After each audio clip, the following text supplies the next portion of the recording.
Picture this. Dozens of Amish men in straw hats and suspenders working together to raise a massive wooden frame with not a single power cord in sight. No electric saws buzzing, no pneumatic hammers pounding, just the rhythmic sound of hand tools and human voices coordinating an architectural ballet that's been perfected over generations. These are the builders who construct entire houses and barns in a single day using nothing but hand tools, traditional techniques, and the power of community cooperation. The Amish, along with their Mennonite cousins in the broader Anabaptist tradition, have been perfecting the art of building without electricity for over 300 years, and their methods produce structures so durable that many barns built 2 centuries ago are still standing strong today. When you drive through Lancaster County, Pennsylvania, or Holmes County, Ohio, you might witness something that seems impossible in our modern world. But what most people don't understand about Amish construction is that they're not simply avoiding technology out of stubbornness or nostalgia. Every choice they make gets guided by the Ordnung, their unwritten code of conduct that varies from community to community. The word comes from German, meaning order, discipline, and arrangement. It's not just a set of rules, it's the foundation of their entire way of life rooted in Anabaptist theology. The rejection of grid electricity stems from a specific biblical interpretation. 2 Corinthians 6:14 says, "Be ye not unequally yoked with unbelievers," and the Amish interpret this to mean that power lines would literally yoke their homes with the outside world. But here's where it gets interesting. They don't reject electricity entirely. They reject being connected to the grid. This distinction changes everything about how they approach construction. David, an Amish carpenter, owns well-worn DeWalt cordless tools. His workshop runs on compressed air systems and hydraulic equipment. One researcher put it perfectly when he noted that it's not electricity the Amish reject, but rather easy access to vast quantities of electricity from the grid. This means they can use battery-powered drills, pneumatic nailers, and hydraulic lifts, as long as these tools aren't plugged into the wall. So when an Amish crew arrives at a construction site, they bring an arsenal of alternative tools. Instead of electric drills, they use pneumatic versions powered by portable air compressors. Instead of electric saws, they might use battery-powered circular saws or traditional crosscut saws.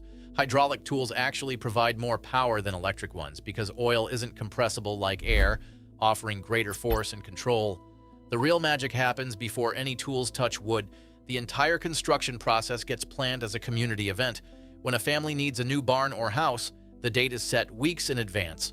Every able-bodied man in the community is expected to participate, not as paid workers, but as neighbors fulfilling their community obligation. Failure to attend without excellent reason leads to social censure within the tight-knit community. Please drop a like, subscribe, and let me know in the comments if you'd ever buy Amish. I'll be reading all comments. The preparation begins days before the actual raising. The foundation must be poured at least 72 hours in advance to allow concrete to properly cure.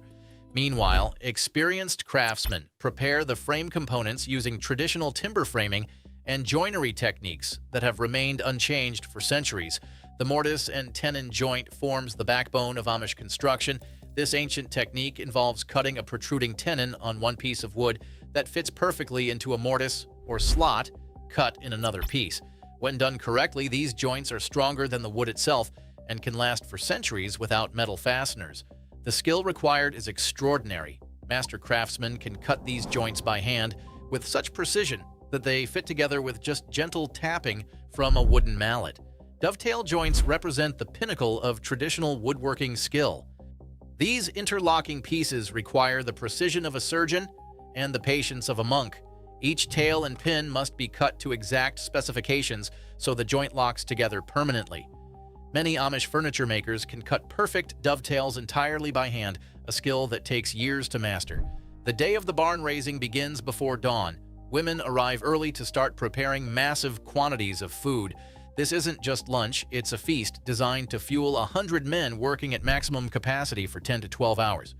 Meanwhile, the men sort themselves into specialized crews based on age, experience, and skill level.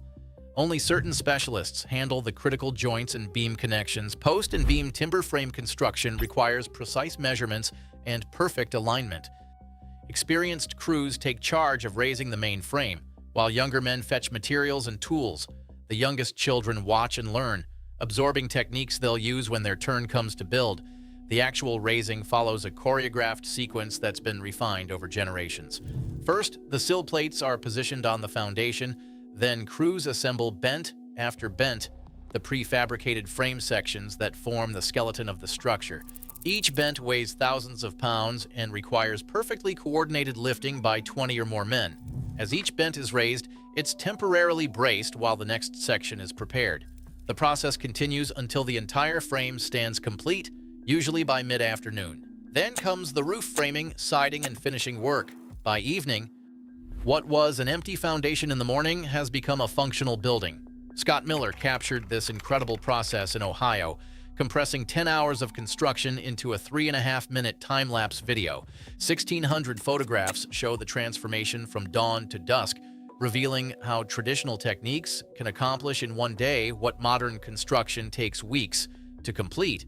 The efficiency comes from specialization and community cooperation. Each man knows his role and performs it without hesitation. There's no time wasted on coordination meetings or confusion about responsibilities. Generations of practice have refined every movement into an efficient system. This isn't just about speed, though. Amish construction creates buildings of extraordinary durability.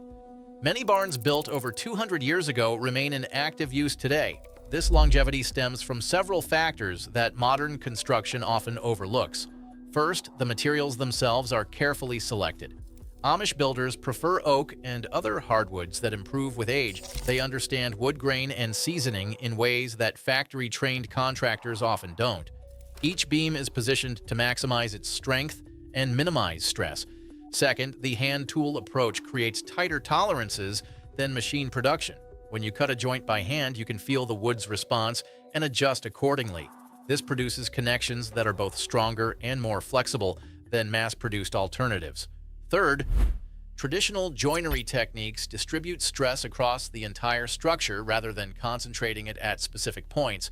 Modern construction often relies on metal fasteners that create weak points, where corrosion or fatigue can cause failure.